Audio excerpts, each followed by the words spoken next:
Hi guys! Ngayon, ituturo ko po sa inyo kung paano mag-edit sa Canva ng mockup. Okay. Ganitong design. Ayan. Okay, so nakikita nyo. Yung ganyang design, gagawin natin para mas mabilis. Okay, let's go. Before that, please subscribe to my YouTube channel. Okay, thank you.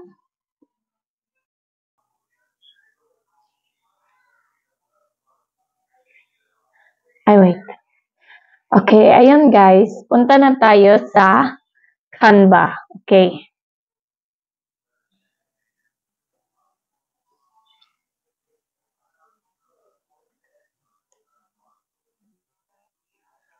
So, mahina yung signal natin. Okay.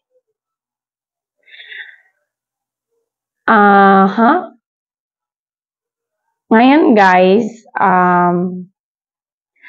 ituturo ko sa inyo kung saan mag-edit ng mockup. Okay. Punta kayo dito. Tapos, punta kayo sa apps.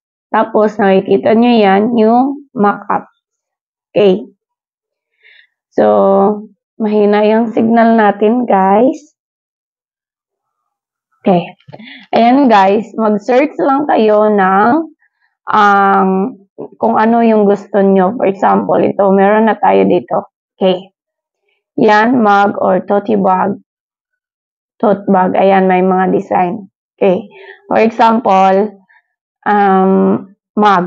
Okay.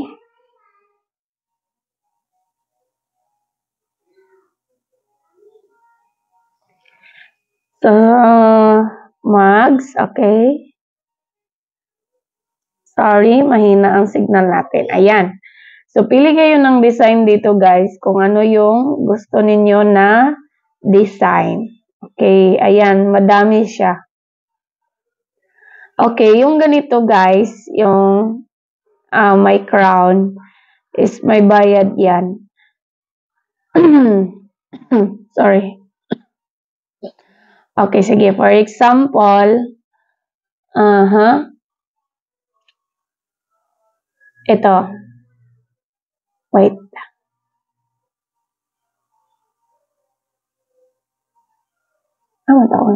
Okay, ito guys. For example, ito, simple lang. Okay. May ano dyan. Ito guys. Merong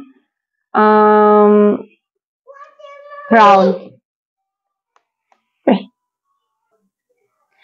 Okay guys. So, nakikita nyo yung crown. May bayad yan. So, pero yan ang, yung mga iba, yung ganito. Wait. Okay. Okay. Yan. Pero yung mga walang ganyan, crown, free yan. Free. Okay. Sige, ito.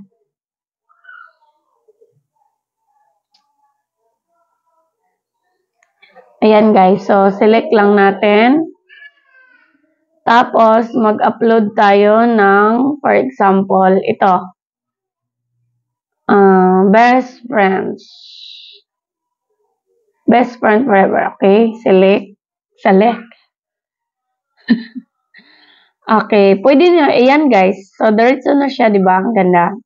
Pwede nyo i-adjust. Ayan, adjust or center smart crop. Okay.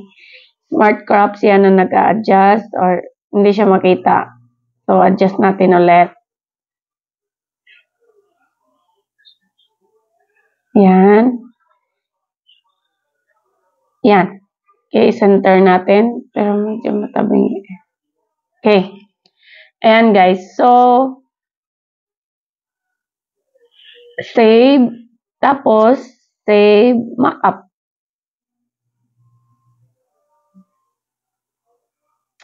Tapos, download.